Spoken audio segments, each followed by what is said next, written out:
एक बहाना मान लीजिए ये कहा गया है कि सुपरवाइजर छुट्टी पर है।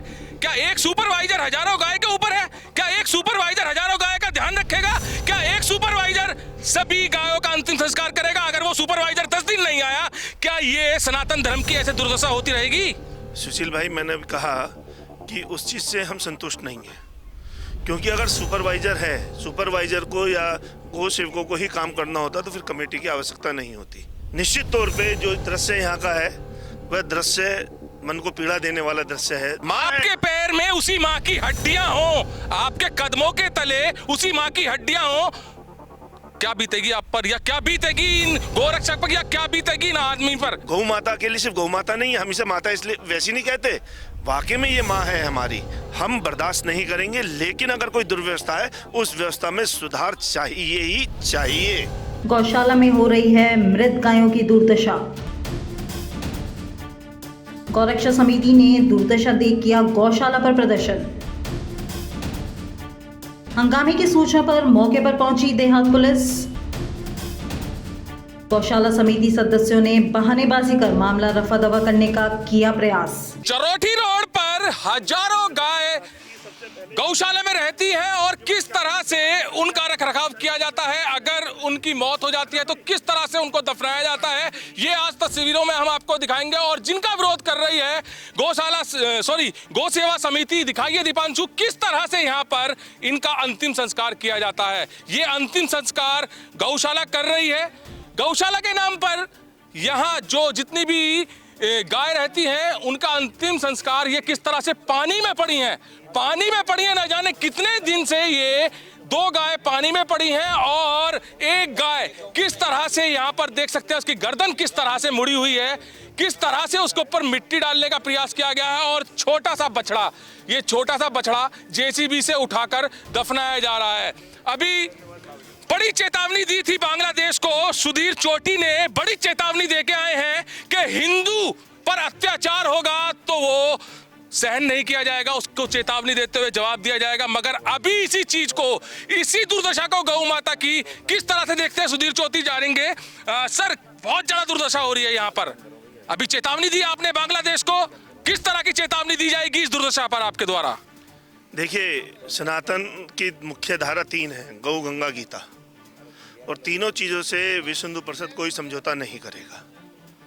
निश्चित तौर पे जो दृश्य यहाँ का है वह दृश्य मन को पीड़ा देने वाला दृश्य है, दुखी करने वाला दृश्य है, और कंप्रोमाइज़ या समझौता नाम का कोई विषय है ही नहीं, ना गीता के नाम पे, ना गौ के नाम पे, ना सनातन के नाम पे, ना गंगा के नाम पे।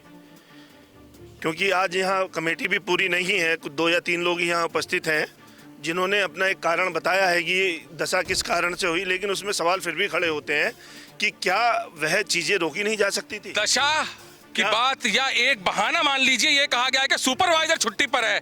क्या एक सुपरवाइजर हजारों गाय के ऊपर है? क्या एक सुपरवाइजर हजारों गाय का ध्यान रखेगा? क्या एक सुपरवाइजर सभी गायों का अंतिम संस्कार करेगा? अगर वो सुपरवाइजर 10 दिन नहीं आया, क्या ये सनातन धर्म की ऐसे दुर्दशा होती रहेगी?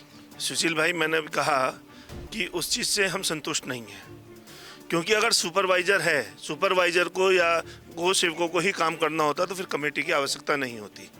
अगर कमेटी चयनित कमेटी है, चुन के आई हुई कमेटी है, और जब चुनाव होते हैं तो पूरी कमेटी बड़ा दम भरती है कि हम गौ सेवक, हम गौ सेवक, हम गौ सेवक, तो शायद वो गौ सेवक सुप्त अवस्था में है, सोए हुए हैं। क्योंकि अगर कोई भी व्यक्ति काम कर रहा है तो उसके ऊपर भी तो किसी की जिम्मेदारी होगी, जिम्मेदारी तय होगी और जिम्मेदारी तय होनी चाहिए। विरोध करते हैं आप इस चीज का? 100%। मैं जो यहाँ पर गौरक्षा समिति के लोग आए हैं उनसे यहाँ पर कमेटी के लोगों ने बिल्कुल खुलेआम कड़े शब्दों में कहा है, जाओ सड़कों पर, जाओ सड़कों पर, जितनी भी गाय घूम रही हैं पहले उनको पकड़ो, यहाँ की बाद में सोचना। क्या कहेंगे इस पर? सुशील जी, बहुत सिंपल सी बात है, अगर वो लोग ऐसा व्यवहार कर रहे हैं, ये बातें कह रहे हैं, तो हमें निश्चित तौर पर सोचना होगा कि हम किस दिशा में जा रहे हैं। समस्या है, समस्या का समाधान होना चाहिए। समस्या को समाधान, मैं जो देख रहा हूँ जहाँ जो गोरक्षक खड़े हैं वो भी समाधान चाहते हैं और भविष्य में आश्वासन भी चाहते हैं कि इस तरह की दुर्व्यवस्था दोबारा कभी ना हो। अगर होती है हम इनके साथ खड़ो के। गौ माता को किस तरह से पूजा जाता है? अरे भाई, गौ माता को पूजा थोड़ी ज्यादा, गौ माता तो आदरणीय है, माँ। आपके पैर में उसी माँ की हड्डियां हो, आपके कदमों के तले उसी माँ की हड्डियां हो, क्या बीतेगी आप पर, या क्या बीतेगी इन गोरक्षक पर, या क्या बीतेगी इन आदमी पर? ये विषय सनातन की रीढ़ का है। गौ माता के लिए सिर्फ गौ माता नहीं है, हम इसे माता इसलिए वैसी नहीं कहते, वाकई में ये माँ है हमारी, जिसमें सभी देवी देवताओं का वास हो। वो हमारे लिए पूजनीय है, माननीय है, सम्माननीय है। हम बर्दाश्त नहीं करेंगे, लेकिन अगर कोई दुर्व्यवस्था है उस व्यवस्था में सुधार चाहिए ही चाहिए। किस तरह सुधार होगा सर ये?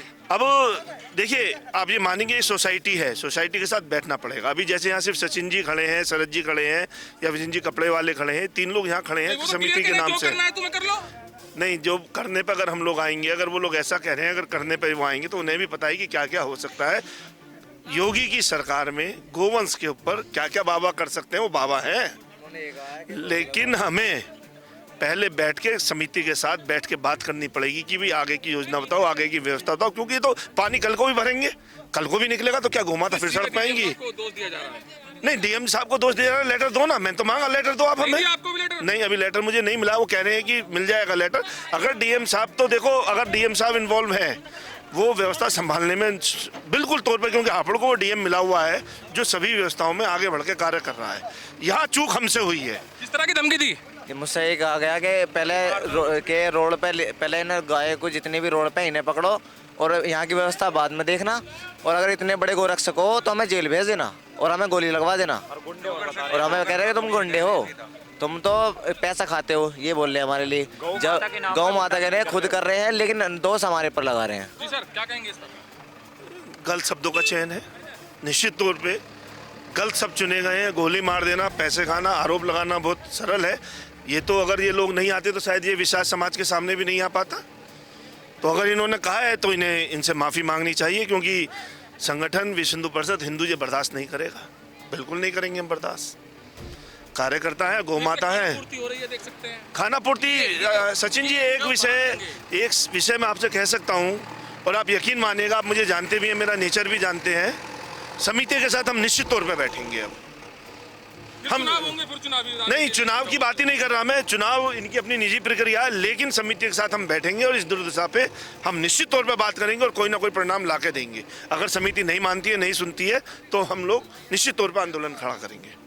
तो सुधीर चोटी ने बिल्कुल साफ कर दिया है कि इस विषय को बहुत गंभीरता से लिया जाएगा, और जैसे कि गौ रक्षक समिति के लोग थे, इन्होंने कहा है कि इनको धमकी दी गई है। जैसे ही इस चीज का यहाँ पर विरोध किया गया कि यहाँ पर गौ माता की दुर्दशा क्यों हो रही है, तो इनको बिल्कुल खुले शब्दों में चुनौती दी गई है। इनका कहना है कि हमको गोली मार दो, हमें जेल भिजवा दो, तुम्हें जो करना है वो कर लो। कल रात की इन गौ माता को बता रहे हैं, ये किस तरह से कल रात की मरी हुई गौ माता दिख रही है आपको, एक बार आप भी देख लो। मार के छोड़ दिया जा रहा है, इन्हें मार के छोड़ दिया जा रहा है। ये 5 से 7 दिन पहले गौ माता है, इन्हें बता रहे हैं रात के, ये पैसा बचा रहे हैं, ठेकेदार पैसा बचा रहे हैं गौशाला का सारा, ये अपनी जेब भर रहे हैं। गौशाला को देख नहीं रहे, गौ माता की दुर्दशा नहीं देख रहे क्या हो रही है, बस इन्हें अपनी जेब भरने से मतलब है। सरकार भरपूर पैसे दे रही है। जी बिल्कुल पैसा दे रही है, लेकिन ये लोग अपनी जेब में रख रहे हैं और कोई कार्य नहीं कर रहे हैं। तो ये धमकियां किस ओर इशारा करती हैं, ये इस पे अंदाजा लगाकर आप जान सकते हैं कि किस ओर ये इशारा कर रही हैं। और यहाँ पर अब गौ सेवा रक्षक जो हैं ये और सुधीर चोटी के द्वारा उनकी मौजूदगी में इन सभी गायों का अंतिम संस्कार किया जा रहा है। और सुधीर चोटी ने और गौ रक्षक दल ने बिल्कुल साफ चेतावनी दी है, अगर भविष्य में ऐसी दुर्दशा गौ माता की होगी तो वो बिल्कुल बर्दाश्त करने लायक नहीं होगी। कैमरामैन दीपांशु के साथ सुशील शर्मा, हलचल इंडिया।